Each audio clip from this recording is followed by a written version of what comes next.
गस्त नंबर 1। मेरा नाम वक़ार है। प्यार से मुझे वक्की कहते हैं, ख़ासकर महनूर बाजी। मेरी उम्र 25 साल है। मैं रोज़ाना जिम करता हूँ, जिसकी वजह से मेरा वजूद घटीला हो गया है। मैं दिखने में ठीक-ठाक हूँ। मेरी हाइट 5 फट 7 है। यही वजह है कि जो लड़की एक बार मेरे पास आती है, वो बार-बार आना चाहती है। अब मेरी फ़ैमिली के बारे में बात करते हैं। अबू अफ़ज़ल मलिक, ये बैंक में काम करते हैं। उम्र 65 साल है। अम्मी राहिला मल्क ये एक सरकारी टीचर हैं, उम्र 25 साल है। बड़ी बहन महनूर मलक, उनकी पढ़ाई पूरी हो चुकी है, उम्र 30 साल है। रंग दूध की तरह गोरा है, नील नक्श बहुत ही अच्छे हैं, बिल्कुल हेरोइन के जैसे लगती हैं। शादी 4 साल पहले हो चुकी है। 2 साल की एक बेटी भी है। ये देखने में एकदम पटाखा लगती हैं। किसी और का तो नहीं पता, लेकिन जब भी मैं उनको देखता हूँ तो मन बहुत बेचैन हो जाता है। तबीयत से एकदम तेज़ हैं, ये मुझसे हमेशा नाराज़ रहती हैं। कभी सीधे मना बात नहीं करती, वजह बाद में पता चलेगी। इससे छोटी बहन नूरी बाजी, ये अभी घर में रहकर पीईचडी कर रही हैं। उम्र 27 साल है, मंगनी हो चुकी है, रंग भी गोरा है। देखने में बहुत खूबसूरत लगती है, ये बहुत ही ज़िद्दी है और मुझसे हमेशा ही खून-ख्वार खाए रहती है और अपनी भड़ास मुझ पर निकालती रहती है। छोटी बहन नाज़िया, प्यार से नाज़ी कहते हैं, उसकी उम्र अभी 22 साल है, ये अभी आईएमएससी फाइनल ईयर में है। दिखने में अच्छी हैं, देखे नील नक्श हैं, घर में सबकी दिलारी है और मुझसे बहुत प्यार करती है। जेजाजी माजिद, उम्र 33 साल, ये भी बैंक में जॉब करते हैं, देखने में ठीक-ठाक हैं और महनौर बाजी इनसे बहुत खुश हैं, ये दूसरे शहर में जॉब करते हैं, इसलिए बाजी ज़्यादातर हमारे यहाँ ही रहती है। मीना मेरी गर्लफ्रेंड, उम्र 36 साल, ये मुझसे 1 साल बड़ी है। उसके साथ मैं हफ्ते में 3 से 4 बार मिल लेता हूँ। आगे आने वाले किरदारों का तारुफ वक्त उन्हें पर दिया जाएगा। जैसा कि मैंने बताया है कि मैं अभी 25 साल का गबरू लड़का हूँ। मैं एसटी में रहता हूँ, मेरी पढ़ाई पूरी हो चुकी है, चूँकि मेरे मम्मी-पापा दोनों जॉब करते हैं, इसलिए घर में पैसे की कोई कमी नहीं है। अम्मी-अबू के जॉब करने की वजह से मुझ पर नज़र कम रख पाते हैं, इसलिए मैं थोड़ा आवारा किस्म का हो गया हूँ और कभी-कभी शराब और सिगरेट भी पीने लगा हूँ, जिसकी शिकायत दोनों बड़ी बहनों ने अम्मी-अबू से की है, तो पापा ने मुझे बहुत मारा, जिसकी वजह से मेरा गुस्सा अपनी दोनों बड़ी बहनों के लिए बढ़ता जा रहा था। उठ जा, सुबह हो गई है और तुम सोए पड़े हो।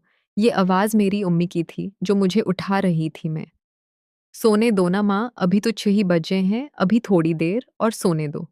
आमी, नहीं अब उठ जा और नहा कर फ्रेश होकर नाश्ता कर, मैं लगा रही हूँ। मैं बेमन से था और नहा धोकर नीचे चला गया नाश्ता करने के लिए। मैंने अपने घर के बारे में बताया ही नहीं, मेरा घर 2 फ्लोर का है, जिसमें कल मिलाकर उठ कमरे, एक बड़ा सा हॉल, एक स्टोर रूम और एक गेस्ट रूम भी है। 5 कमरे सेकंड फ्लोर पर है, बाकी सब ग्राउंड फ्लोर पर हैं। घर में 3 बाथरूम हैं, सभी उसे बारी-बारी से यूज़ करते हैं। तो मैं जब नाश्ता करने के लिए हॉल में आया, तो सभी वहाँ पर पहले से ही बैठे हुए नाश्ता करने की शुरुआत करने जा रही थी। मैं भी जाकर चुपचाप अपनी जगह पर बैठ गया और नाश्ता करने लगा। अबू, और बरखुरदार किया हाल है आपके? मैं ठीक हूँ अबू। पापा, और पढ़ाई तो पूरी हो चुकी है, तुम्हारी आगे क्या करने का सोचा है? मैं, बस पापा, अभी तो कुछ सोचा नहीं है।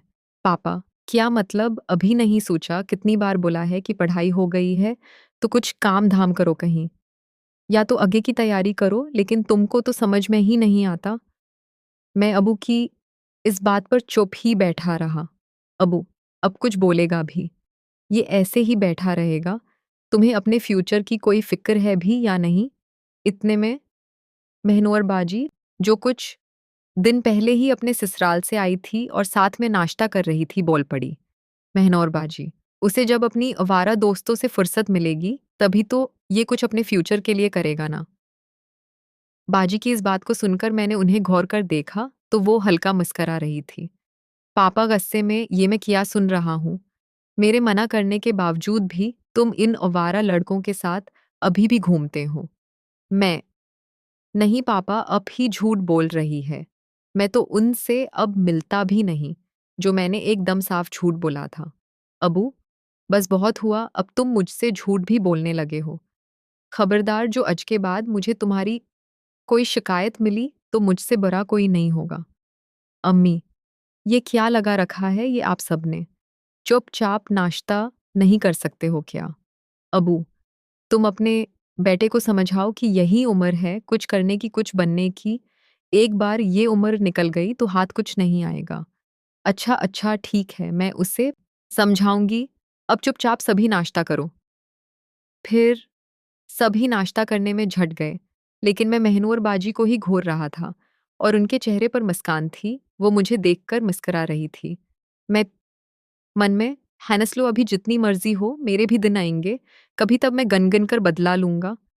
जैसा कि मैंने कहानी की शुरुआत में ही बताया था कि महनूर बाजी मुझसे हमेशा नाराज़ रहती हैं। तो उसकी वजह ये है कि मेरे पैदा होने से पहले अम्मी हमेशा आप ही का ख़्याल रखती थी। छोटी-छोटी बातों का, लेकिन जब से मैं पैदा हुआ, अम्मी का ध्यान बाजी पर से कम हो गया, जिसका ज़िम्मेदार बाजी मुझे मानती हैं और इसलिए वो हमेशा मुझसे नाराज़ रहती हैं। उसका पता मुझे बाद में चला, नाश्ता करने की बात जब सभी अपने